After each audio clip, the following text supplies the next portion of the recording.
Hey, what's up, mortals? It is Anna here with a new video for you. Welcome to part 13 of What If Deku Was a Shield Hero. I just wanted to greet you guys by saying, sit back and relax, you're in for a treat. So, we begin. Izuku sat within the small interrogation room at the police station. His mother seated next to him, clutching at her purse as they waited for the detective to enter. While he was confused about what was going on, Izuku did his best to remain calm for his mother's sake, so that she wouldn't worry.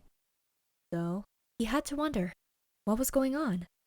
After waiting several long minutes with the only sounds in the room being the nervous squeaks of his mother and the ticking of the clock, the door opened, revealing the detective who had brought them in.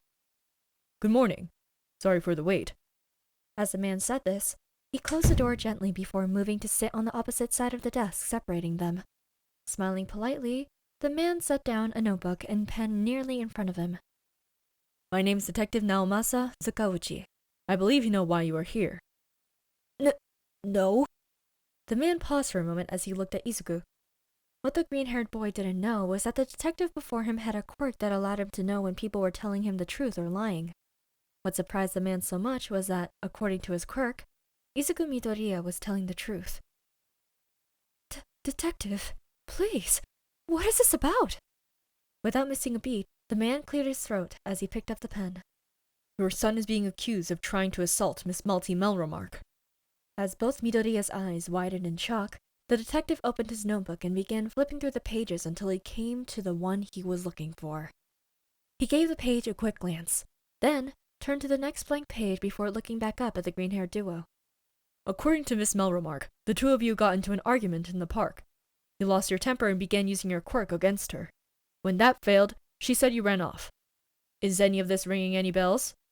"No, I would never do something like that." Once more, the detective's quirk told him that the boy was telling the truth. His hand shook slightly from surprise and confusion, but quickly settled himself. "All right then. Would you mind giving me your side of the story?" Izuku nodded before recalling the events of yesterday, doing his best to remember everything he could. As the green-haired teen spoke, the detective took notes. At the start, their stories matched almost perfectly, with some minor differences with how long it took them to reach the park and such. But when they got to the park, that was when the story began to differ. According to what Miss Melremark had told him, Izuku had exploded in anger right after she had admitted to telling her boyfriend about a rumor. But, according to Izuku, he hadn't really given what she had said much thought. Truth. He had asked her why she was telling him this. Truth. He told the detective about her fears that her boyfriend would lose his offers to join high-ranking agencies if what happened at the USJ was ever revealed. Truth. That he had forgiven her and then ran to the train station. Truth. Once Izuku had finished with the story, Iko spoke up with a nervous tone. "Detective, what's going to happen to my son now?" "Right now? Nothing." Zakauchi then gave the woman a smile, which he hoped would calm her nerves as he closed his notebook. "Right now, we just wanted to get your son's side of the story. Standard procedure and all. If anything else comes up, we might need to ask you to come back down to the station. But, I would like to request some DNA from Izuku. You have the right to refuse, of course. I'm just asking." "Well, I don't see any problem with that." With that, Izuku's mouth was swabbed before the two left to return home.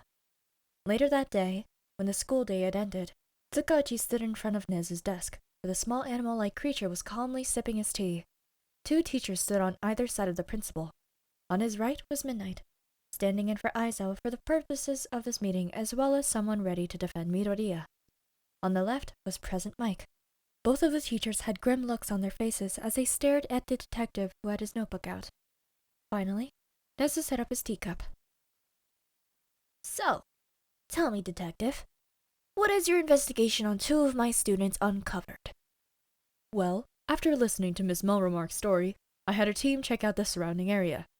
Security cameras caught Midoriya running down the street in what appeared to be in a hurry, like he was running away from the scene of the crime.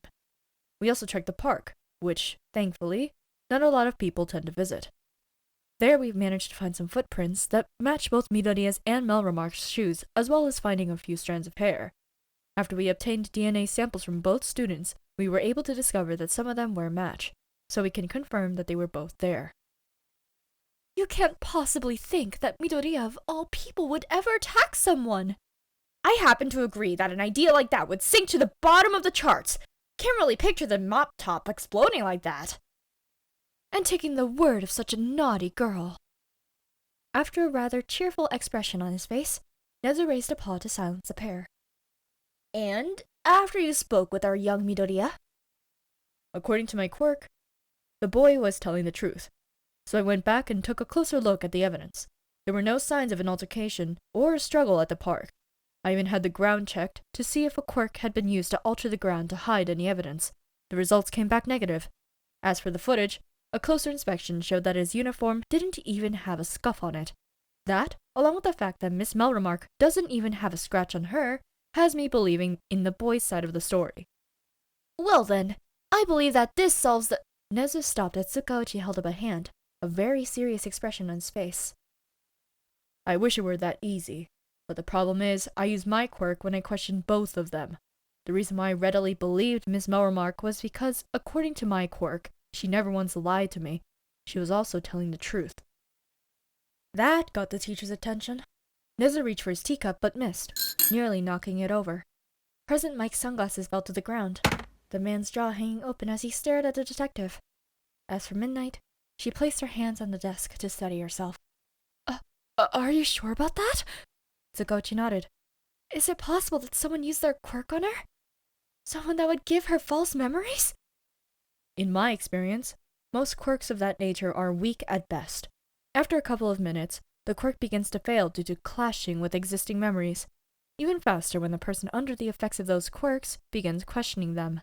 There are a few people in the world who possesses the type of quirk that could do what you're suggesting. However, none of them live in the area, so it seems doubtful for either of them to be under the influence of such a quirk. Nezu said nothing for a moment, as he looked down at his desk, his mind focusing on the Melremark girl, the daughter of a pro hero. Miss Malty had originally been a part of the UA business course when she entered the school.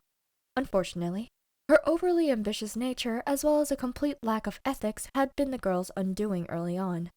Normally, Nezu would have expelled the girl had it not been for the intervention of her father. Well, that, as well as a lingering primal itch in the back of the principal's mind that told him that he should keep a close eye on this one. So, instead, she was sent to the general studies, where she has remained to this day. The teacher she had been caught with had not been so lucky. Since that day, Melremark seems to stay on that razor's edge of his radar. She did not completely clean up her act, but changed just enough so that she would be able to remain in the school. The worst she had done in that time was lying about why her homework hadn't been completed, as well as being caught in the act of spreading some particularly nasty rumors. So, what will happen now? The detective let out a sigh as he closed his notebook. For right now, the chief wants to put his case on hold. Every officer is either focused on the League of Villains or on the lookout for the hero killer. If we make any significant headway on either of those cases, I'll see if I can't at least put someone else on the job. At that, Nezu's cheerful attitude returned as he raised his teacup. Very well then. As always, we shall assist you by any means possible. And if we should hear something on our end, you will be the first person we contact. This video is sponsored by ExpressVPN. ExpressVPN allows you to change your IP address, making it harder to track and securing your privacy. In exchange to providing safe passage to the web, you can also expand the reach of your favorite streaming services like Disney+. If you are from the United States, you won't be able to watch any of the MCU and Sony Spider-Man movies, but by switching your location to Japan, you can access them whenever you want. Check out the link in the description to get 3 extra months when you purchase a 12-month subscription plan that costs $99.99 a year. This deal is for a limited time, and thanks to ExpressVPN for sponsoring this video. The next day, Izuku walked into the courtyard of UA, along with the rest of the students with his hands tightly gripping the handles of his backpack. He walked alone as Raphtalia had texted him not too long ago, asking him to inform Midnight that she would be a little late today due to a villain attack blocking the street. While he understood and wished her luck that the situation would be handled sooner rather than later, the green-haired teen now felt more vulnerable than he had ever since getting his shield. Like there was a target on his back and that, at any moment, someone would attack him. Hey, Midoriya! Nearly jumping, Izuku turned to see his friend Kirishima running towards him with a big toothy smile. You won't believe this! Yesterday my egg hatched, and guess who happens to be the newest owner of a dragon mount? With a slightly forced smile, Izuku looked over at his proud classmate. Congratulations! My egg still hasn't hatched yet.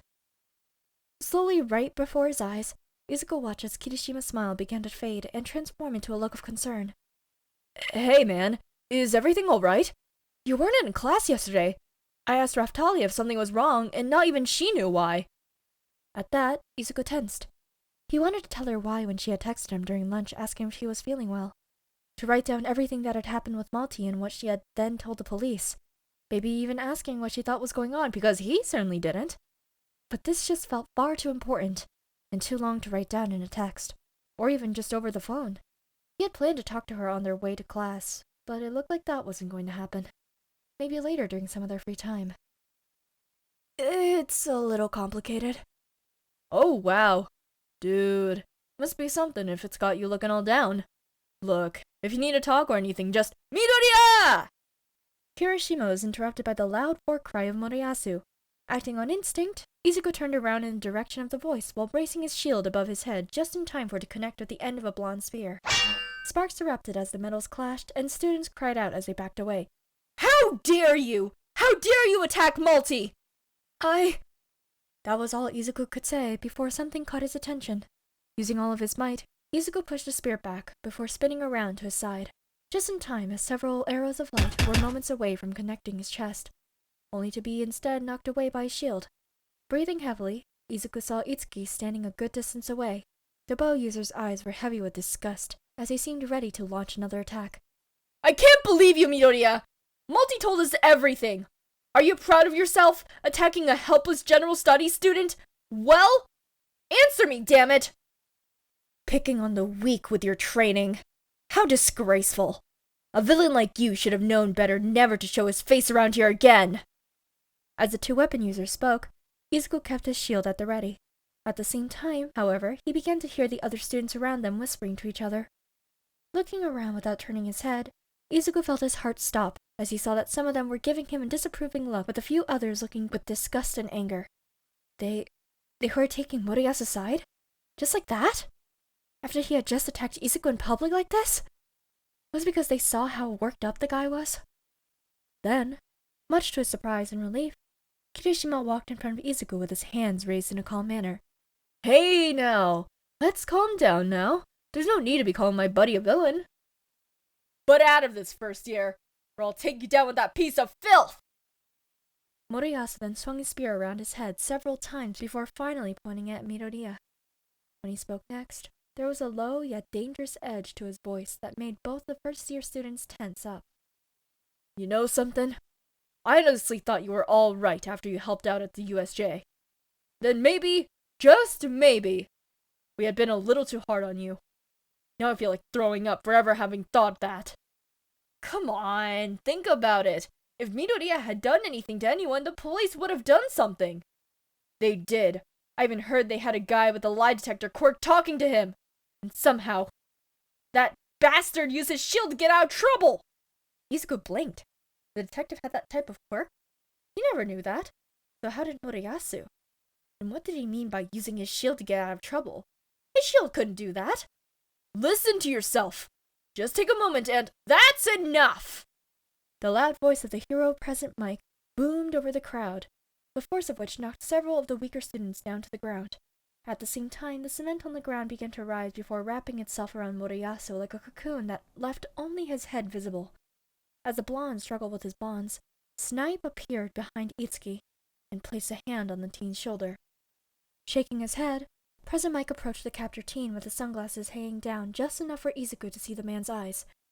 Angry eyes at that. If Moriyasu's anger was raging fire, his would be the hellscape that was the surface of the sun.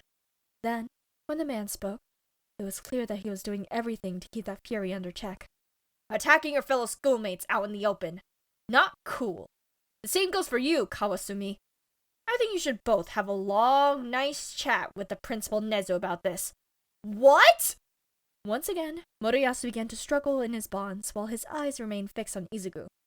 You were yelling at me when this villain gets to walk into school like nothing happened? Does Malty mean so little to you because she's not a hero? Well, Midoriya has not been charged with a crime. I don't know what Melromark told you, but she told me everything I need to know. If you think we're going to let you sweep this under the rug when you have another thing coming, We won't let this scumbag get away with it. You'll see! By the end of the day, everyone will know what this fake hero did! As Cementos began to remove Moriyasu, Izuku couldn't help but feel a deep sense of dread washing over him, telling him that things were going to get a lot worse. Thank you all for indulging yourselves in all this information thus far. I hope you enjoyed it.